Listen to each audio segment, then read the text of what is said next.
오늘 말씀의 제목은 하나님을 떠나니 평화가 떠나가다 라는 제목입니다. 하나님을 떠나니 평화가 떠나가다. 솔로몬 하면 요즘 말로 금수저를 입에 물고 태어난 사람입니다. 다윗 왕의 아들로 태어나서 날 때부터 왕자였습니다. 많은 형제들 가운데 아버지의 뒤를 이어서 왕이 되어 40년간 이스라엘을 다스렸습니다. 그가 하나님 앞에서 자신을 작은 아이다 이렇게 겸손하게 고백할 때에는 하나님이 그에게 지혜도 주시고 듣는 마음을 주셔서 나라를 다스리게 하셨습니다. 그는 아버지의 소원이었던 성전을 건축하였고 또 부귀와 영화를 누리면서 태평성대하게 나라를 다스렸습니다. 그러나 안타깝게도 그를 보면 용두삼이라는 말이 떠오릅니다. 그는 믿음의 사람으로 우리에게 기억이 되지 않습니다. 히브리서 11장 믿음장을 보면 웬만한 족장들의 이름 또 믿음의 사람들의 이름이 다 거명이 되죠. 다윗도 들어가 있습니다. 그러나 솔로몬의 이름은 나와 있지 않습니다. 여호와를 경외하는 것이 지혜의 근본이라고 했는데 지혜의 왕 솔로몬이 여호와 경외하기를 놓친 것입니다. 지혜의 근본을 놓쳐버린 것입니다.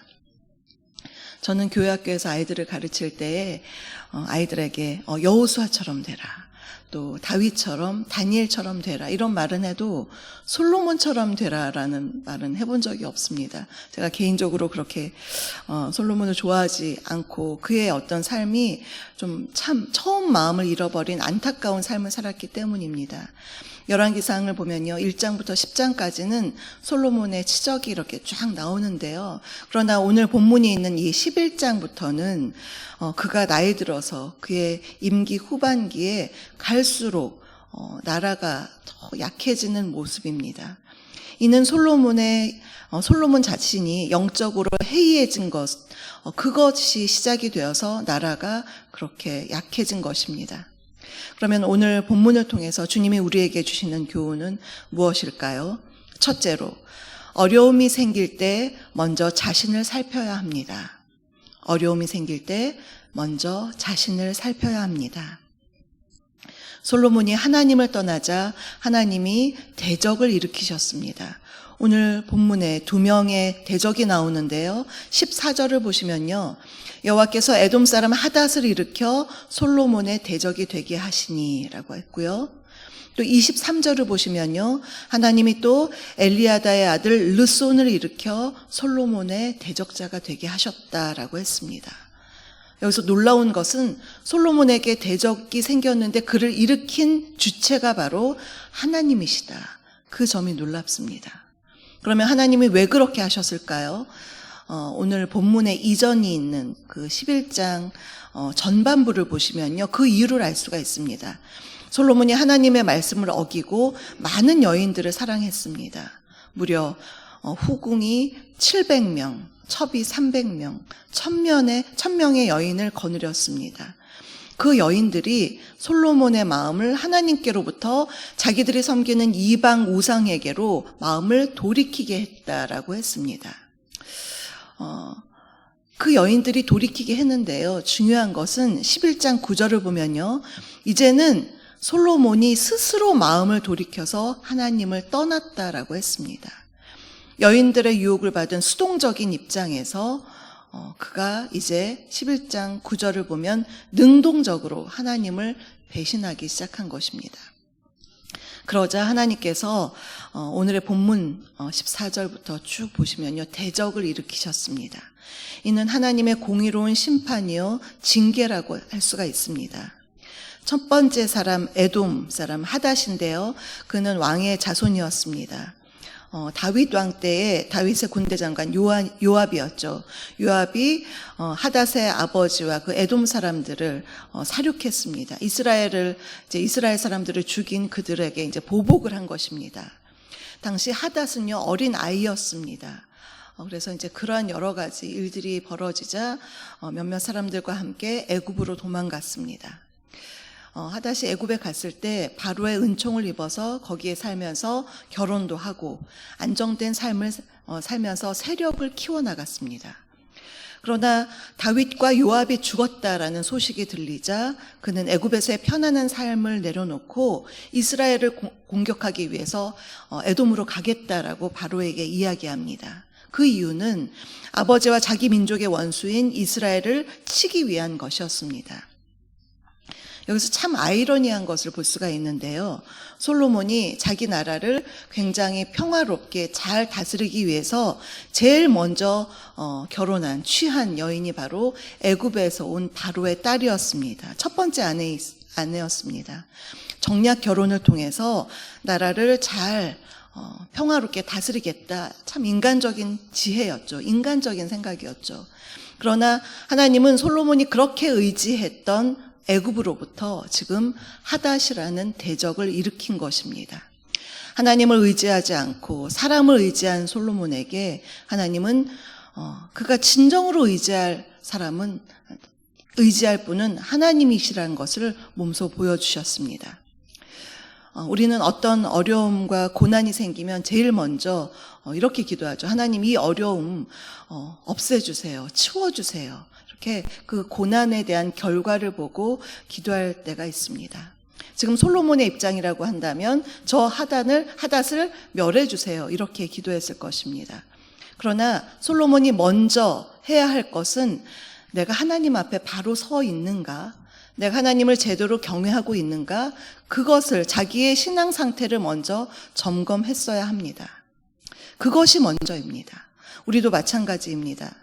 어떤 고난은 하나님께서 나의 신앙을 키우기 위해서 묵묵히 인내하라고 그 고난을 잘 통과하라고 그렇게 주시는 고난도 있지만 또 한편으로는 나의 불신앙이나 죄 때문에 내가 값을 치러야 하는 그런 고난도 있다는 것입니다.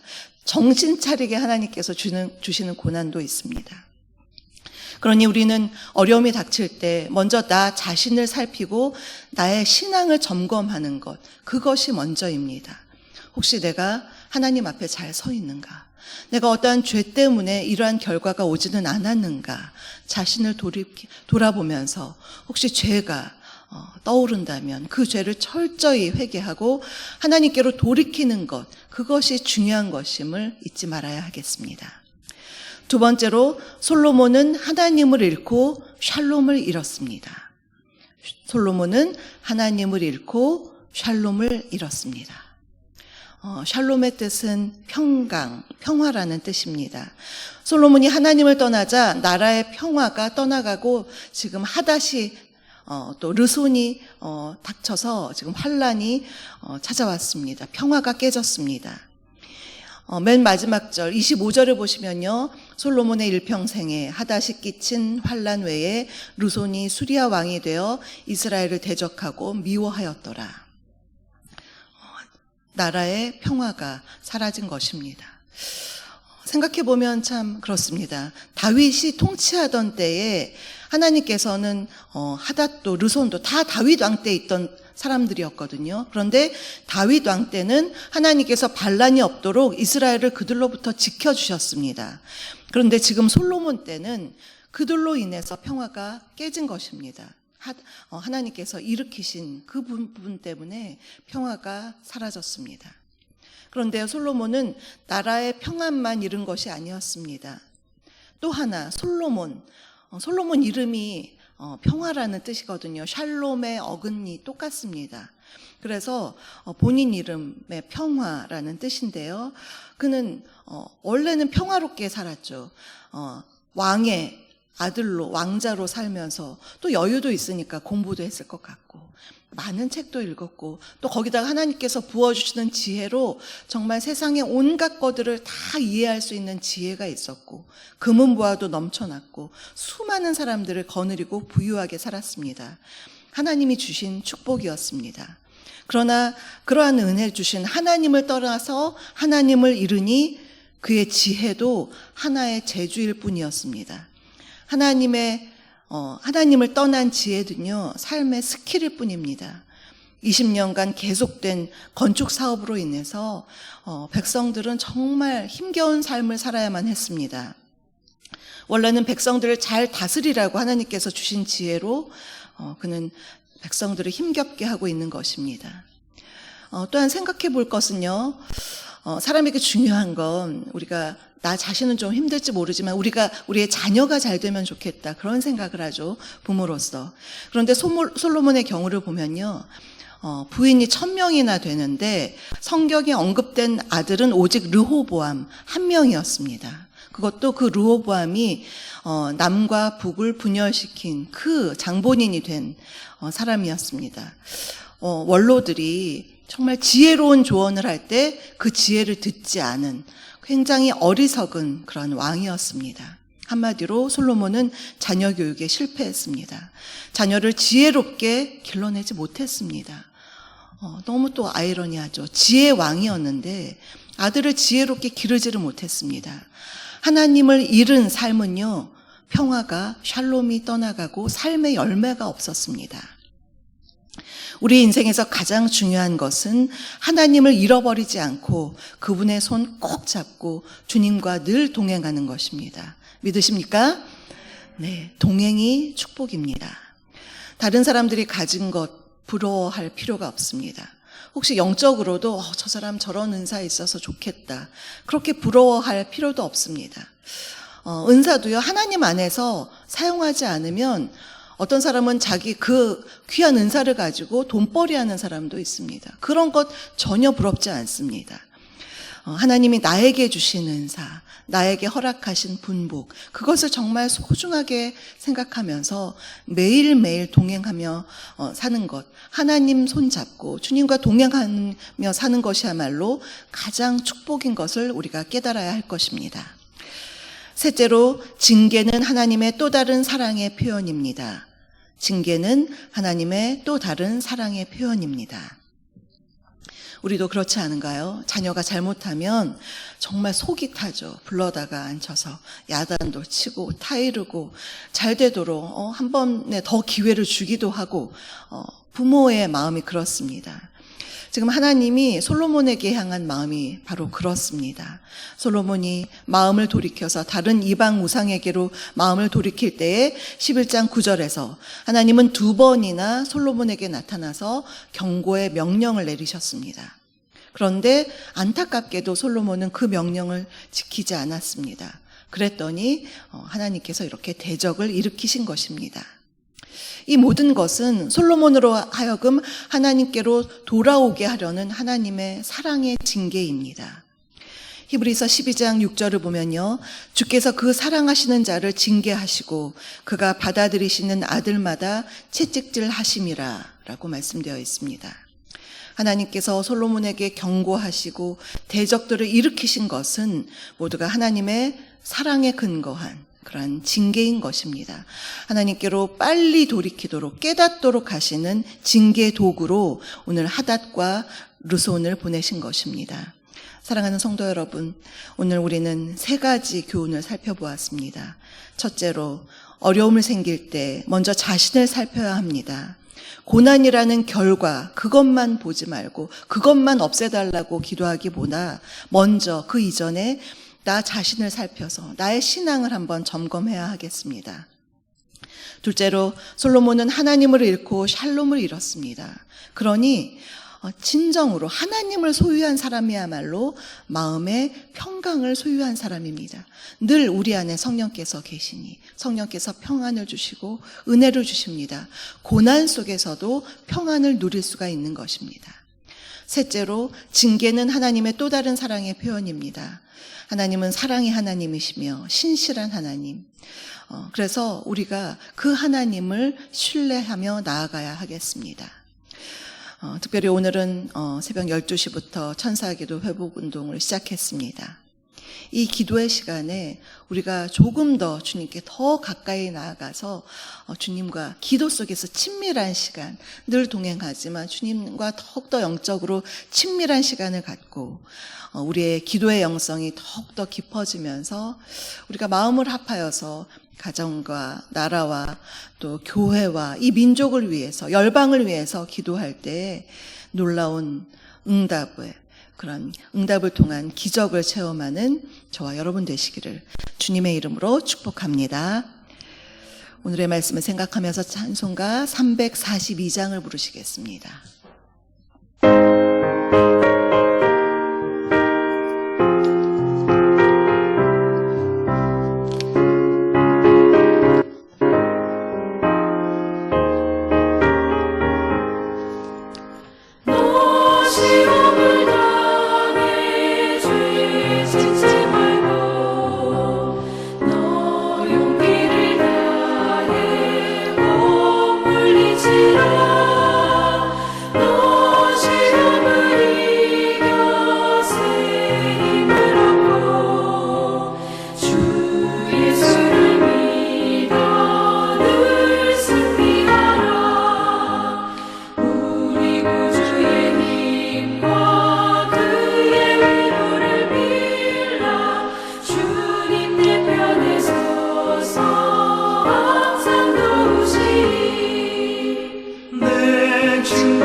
지금은 우리 주 예수 그리스도의 은혜와 아버지 하나님의 다함없는 사랑하심과 성령님의 내주 교통 충만케 하심이 늘 하나님 앞에서 나의 신앙을 돌아보며 주님을 더욱 사랑하고 섬기기로 다짐하는 사랑하는 우리 성도님들 머리 위에와 그 가정과 일터 위에 우리 주사랑교회 위에 지금부터 영원토록 함께하옵시기를 간절히 축원하옵나이다.